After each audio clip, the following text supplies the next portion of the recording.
इसको बहुत ज्यादा दबाया जा रहा है, छुपाया जा रहा है। जय हिंद, आप देख रहे हैं क्राइम स्टोरी। मेरा नाम है महेंद्र द्विवेदी।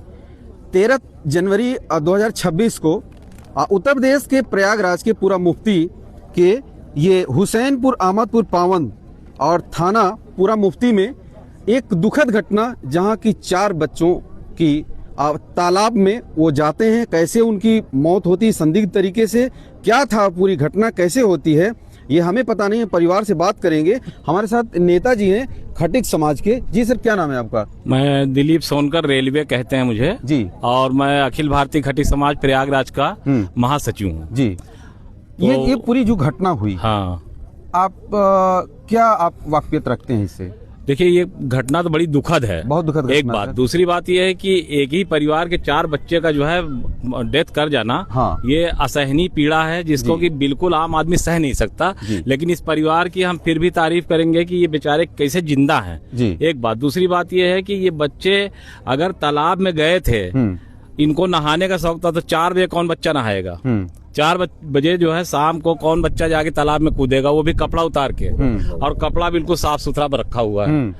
उसके बाद जो है, जो बच्चे पढ़े लिखे थे जी, आज अभी 2 साल के बच्चे को आप नंगा कीजिए तो वो जल्दी कपड़ा नहीं उतारना चाहता, बिल्कुल। लेकिन वो बच्चे कपड़े उतार के जाएंगे नहाने 4 बजे, तो ये मुझे पूरी तरह से संदिग्ध कांड लगता है। इसमें शासन प्रशासन से हम मांग करते हैं कि इसकी CBCID जांच हो, और जांच होके सारा चीज क्लियर हो।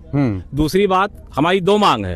एक तो ये हो गई CBCID से जांच हो, दूसरी ये है कि ये पीड़ित परिवार बहुत गरीब तबके का है, ये रेहड़ी वाले हैं, रेहड़ी पे सब्जी बेचा करते हैं, इनकी तो स्थिति खराब हो गई, तो इनको तत्काल जो है DM कोष से, जिस भी कोष से हो, इनको तत्काल आर्थिक सहायता प्रदान की जाए। और एक बच्चा उसमें ऐसा डेथ किया है जिसके जो है बाप भी खत्म हो गए हैं जी। उसकी 2 छोटी छोटी बच्चियां हैं जी।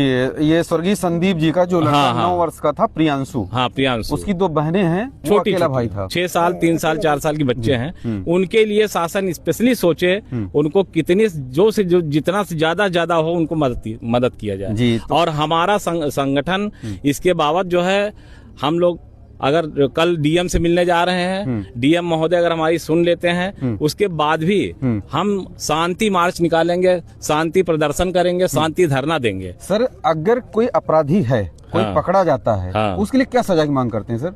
ये तो 302 का केस है, इसमें BNS 103 है, 103 एक है, तो इसमें सीधा आजीवन कारावास या फांसी की सजा है जी। तो ऐसे जघन्य अपराध में फांसी की सजा होनी चाहिए। ऐसे जघन्य अपराध में फांसी की सजा होनी चाहिए। किसी के घर का चिराग बुझ गया है, किसी के घर का चिराग बुझ गए हैं, और 4 बच्चे एक ही, जिनका सपना था कि वो बड़े होते, उनकी शादी ब्याह होता, माँ बाप का अलग सपना था, उन बच्चों का भविष्य का अलग सपना था कि वो पढ़ाई लिखाई करते, उनके भी बच्चे होते। तो ये समाज का जो एक बहुत बड़ी क्षति है इस पूरे। क्या नाम है आपका भाई? जी, मेरा नाम हरिओम सोनकर है जी। कहाँ के हैं आप? हम बहराना इनपुरी कॉलोनी के हैं। हाँ। मुंडेरा मंडी माड़स के, हमारे रिश्तेदार के घर में घटना हुई है। कब पता चली आपको? ये सर हमें कल मालूम चला हुआ। अच्छा, इस पूरी घटना के बारे में क्या कहना चाहते हैं, जो अगर कोई अपराधी है जी? मैं चलूं? हाँ सर, इस घटने के बारे में हम ये कहना चाहते हैं, जो भी प्रकार की ये घटना किया गया है, हाँ, और बहुत ही बुरा किया हुआ है। हाँ। और इस घटने के प्रति प्रशासन हमारा साथ दे, इस परिवार का साथ दे, और इस परिवार के बारे में कुछ सोचे। हाँ। कि उनके घर के बच्चों के साथ ऐसा हुआ और उनके साथ हम क्या करें। जो भी ये कार्रवाई किया हुआ है उसके साथ सख्त कार्रवाई, डायरेक्ट फांसी दिया जाए, फांसी की सजा दी जाए जी। ऐसे लोगों को फांसी की सजा दी जाए अगर कोई अपराधी पकड़ा जाता है। हालांकि कुछ कहना चाहते हैं जी बोलिए। इस अपराध को छुपाया गया, दबाया गया जी, और इसके खिलाफ हम लोग हैं। हाँ। अगर सरकार सुनती है, ठीक है, निकल पड़ता इधर हाँ, कल हम लोग इसका प्रदर्शन उठाएंगे। हाँ। बंगले में। कहाँ उठाएंगे? DM साहब के पास? DM बंगले पे जाएंगे हम लोग। अच्छा, और उसको सुनवाई की जाए। जिसमें पैसा खाए हैं उनका भी सामने नाम आना चाहिए। क्या नाम है आपका? प्रदीप सोनकर। आपका बेटा था जी? 2, एक प्रतीक सोनकर, एक प्रिंस सोनकर। 2 मेरे बच्चे थे जी, 2 मेरे भतीज थे जी। तो ये 2 बेटे, मेरा सब गुजर गया। छोटा जो बच्चे थे, क्या नाम था बच्चों का? एक का नाम प्रतीक था, 11 वर्ष का था, और एक का नाम प्रियांशु 9 वर्ष का था जी। 2 मेरे मासूम बच्चे थे और 2 मेरे भतीजे थे। एक का नाम था दुनू, उसका उम्र था 10 साल, और एक बड़ा वाला था उसका 18 साल उम्र था, करण सोनकर। जी जी जी जी। तो ये पूरे जो है करण सोनकर 17 साल वर्ष का था, राजेश सोनकर जी का बेटा है, प्रतीक जो है 11 साल का था, और वो प्रदीप जी का है, वो 4th क्लास में पढ़ता था, और जो प्रिंस है वो 10 साल का था, 3री क्लास में पढ़ता था, और जो प्रियांशु है वो 9 साल का था, वो भी 3री क्लास में पढ़ता था। स्वर्गीय संदीप जी का वो बेटा था। इसकी 2 बहनें हैं। जी ये बताइए कि इस पूरी घटना के बारे में आपको कैसे पता चला? ये घटना, मैं घर आया, हाँ। मेरी वाइफ बच्चों को नहलाकर कपड़ा पहनाकर खाना खिलाया, उसके बाद बच्चे यहीं खेल रहे थे। फिर मैं आगे पूछा कि बच्चे लोग कहाँ हैं, तो मालूम चला कि वो करण के साथ, करण भैया के साथ घूमने के लिए यहीं खेल रहे हैं। जी। तो हम 4 बज गया था, हाँ, शाम को। जी। तो मैंने कहा ठीक है। उसके बाद मैं बाजार गया साग सब्जी लेने के लिए, वहाँ से खरीद के आया, बज गया 5:30 लमसम बजा। तो मैंने पूछा कि भैया लोग आए, तो बोले अभी नहीं आए। तो मैंने फिर आके पूछा घर में भाभी लोग से, हमने कहा करण भैया कहाँ हैं? तो बताएं कि सब यही खेल रहे थे। 6 बज गया। तो फिर मुझको जब 6 बज गया, ऐसा लगा कि साहब मेरे बच्चे कहीं भी रहते हैं, 4, साढ़े 4, 5 बजे घर में आके मुँह हाथ धुल के अच्छे से टीवी वगैरह देखते हैं, खाते पीते हैं, घर में रहते हैं। तो बच्चे को नहीं मालूम चला, तो फिर हम लोग जितने भी परिवार में घर में थे ढूंढना चालू कर दिए। ढूंढे जाकर यहाँ से कई जगह गए, इधर भट्टे तरफ गए और गांव तरफ गए, हर जगह गए, जहाँ खेत खरियान गए। जी वहाँ ढूंढा तो नहीं। भट्टे तरफ हम पहुँचे तो वहाँ एक लोग से पूछे, एक महिला थी वहाँ, छोटा सा मकान बना के रहती है, तो उसने बताया कि हाँ 4 बच्चे भैया इधर दिखाई पड़े थे। अब ये नहीं मालूम किधर गए। तो हमने कहा कि वो बच्चे जब यहाँ तक दिखलाई पड़े भट्टे तक, तो हमने थोड़ा और आगे जाके देख लें। तो हमने भट्टा क्रॉस करके वहाँ पास पहुँचे, तो एक लड़का था और उसका पिता थे, वो पानी लगाए थे गेहूं की खेत में। मैंने उनसे पूछा भैया, अंधेरा हो गया था, मैंने पूछा भैया इधर बच्चे लोग दिखाई पड़े हैं क्या? वो बोले कि भैया बच्चे लोग तो हम पानी लगाए, जब से लाइट आई 5:30 बजे से बच्चे नहीं दिखाई पड़े। शाम को 5:30 बजे, 13 जनवरी की बात है। जी 13 जनवरी की। तो बोले कि वो बच्चे लोग नहीं दिखाई पड़े। हमने कहा ठीक है।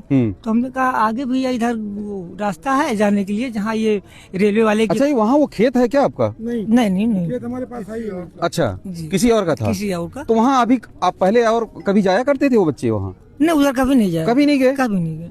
वो जो पेपर में निकला था, कोई दिख रहा था कि वो चना का साग खोट रहे थे, ये खा रहे थे, वो बता रहे हैं।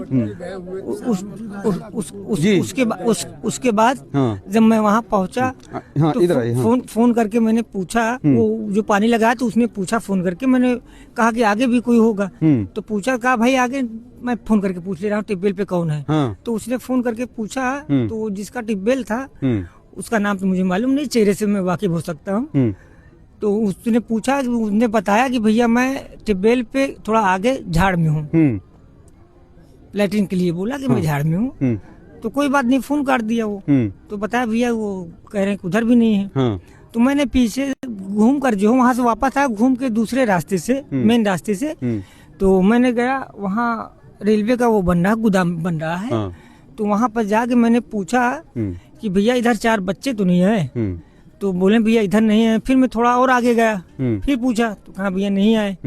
तो कोई बात ही नहीं है, हम वहाँ से वापस चले। इस पूरी घटना के बाद कितने लोग खोज रहे थे उन बच्चों को? पूरा परिवार? पूरा 14 लोग थे। 12-14 लोग। आप भी गए थे? हम भी थे। जब कहीं पता नहीं लगा तो सर हम लोग सोचे कि एप्लीकेशन चौकी में और थाने में जी हाँ। जब थाने गए हम लोग, चौकी गए, चौकी में फिर एप्लीकेशन दिए, तो बोले कि ठीक है भैया आप लोग ढूंढ लीजिएगा, बाकी हम भी चलेंगे, प्रयास करेंगे, ढूंढेंगे। तो हम लोग कहे कि सर माघ मेला में आप शुक्रवार दीजिएगा। बच्चे वहाँ तो किसी तरीके नहीं चले गए। अच्छा, वहाँ अनाउंसमेंट करने के लिए करवाएं, वहाँ भी जाके करवाएं। अच्छा, चौकी इंचार्ज साहब गए, मेरे भाई 2 गए, फिर उसके बाद हम लोग 10 ठो गाड़ी निकाले। अच्छा, बाइक से गए, पूरा मेला में 2:30 बजे रात तक ढूंढे। पूरे मेले में, माघ मेले में 2:30 बजे रात तक जब ढूंढे सर नहीं मुलाकात हुई। तो चौकी इंचार्ज बोले कि बेटा चलिए अब अभी तो नहीं हो पाएगा, चलिए सुबह फिर देखते हैं। तो सुबह हम लोग आ गए घर 3 बजे तक। 3 बजे आ गए, फिर लेटे थे, बैठे थे आग उग जलाकर। फिर उसके बाद 6, साढ़े 6 बजे फिर सुबह निकले, फिर गाड़ी उठी सबकी। तो ढूंढने लगे, तो हम सल्लाहपुर तरफ चले गए, भतीजा हमारा गया रेलवे तरफ। तो वहाँ रेलवे तरफ ढूंढ रहा था, तो जाली लगी है 10 फीट की। तो वहाँ से झांक रहा था, खेत है ना पीछे, तो वहीं झांक रहा, तो उधर दिखाई पड़ा कि कपड़ा रखा है। तो ये किसी तरह डाक के वहाँ पहुंचा, देखा तो कपड़ा पहचान लिया, जो पहचान लिया चट से गिर गया। अच्छा, वो चट से गिर गया तो हमारे साला कौन गिर गया? हमारा भतीज। अच्छा, यानी उसको शॉक लग गया। हाँ, तो वो गिर गया चट से जी। जब गिर गया तो हमारे साला थे तो उठाए पूछे भैया क्या हुआ, का उठो अपने घर कपड़ा है, तो बताया हाँ भैया लोग का कपड़ा है। तो हमारे पास फोन गया, फिर सबके पास फोन घुमाया गया, सबको इकट्ठा हुए तो चौकी इंचार्ज आए, तो फिर उसकी मोहल्ले के लड़के थे बेचारे, तो कूदे उसमें, तुरंत कूद गए, कूद के देखे ओखे, जब नहीं अंदाज मिला, गड्ढा बहुत ज्यादा था, करीब 12-14 फीट था, जब नहीं उसमें पाए तो बेचारे जाल मंगवाए, जाल मंगवा के जब जाल लगाए तो ईटा बांधे जाल में, गड्ढा बहुत था, जब ईटा बांध के लटकाए जाल और उसमें 6-7 लोग घुसे, जब घुस के खींचे तो उसमें 2 बच्चे निकले, 2 बच्चे निकले तो ये हुआ कि जब 2 बच्चे हैं तो वो भी हैं, फिर दोबारा जाल डाले, दूसरी जाल मंगवा के तो फिर 2 बच्चे मिले। तब सर इतनी समय वहाँ फिर मिले तो फोर्स आई और सब। ये कितने बजे रात? ये दिन की बात है ना, सुबह 10:30 बजे। 14 हाँ, कल 14 जनवरी 2026 सुबह 9 बजे की बात है। अब वहाँ जब ये पता चलता है तो वहाँ पूरे गांव के और चारों तरफ के लोग वहाँ सैकड़ों और हजारों की संख्या हजारों की संख्या में लोग इकट्ठा हो जाते हैं।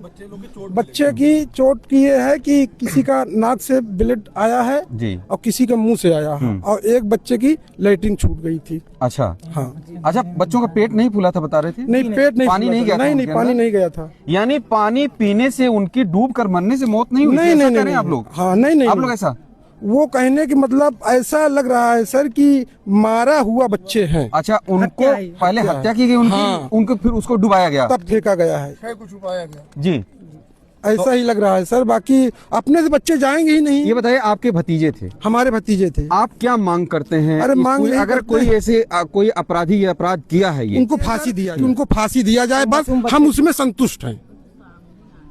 फांसी की हाँ। और पता चलना चाहिए कि इस प्रकार अंजाम देने वाले लोग हैं वो कौन हैं, ऐसा क्यों, किसी के घर परिवार और बच्चों के साथ ऐसी जाति दुश्मनी क्यों निकालना, ऐसी दुश्मनी क्यों करना, बताइए। हमारी दुश्मनी सर किसी से है ही नहीं जी।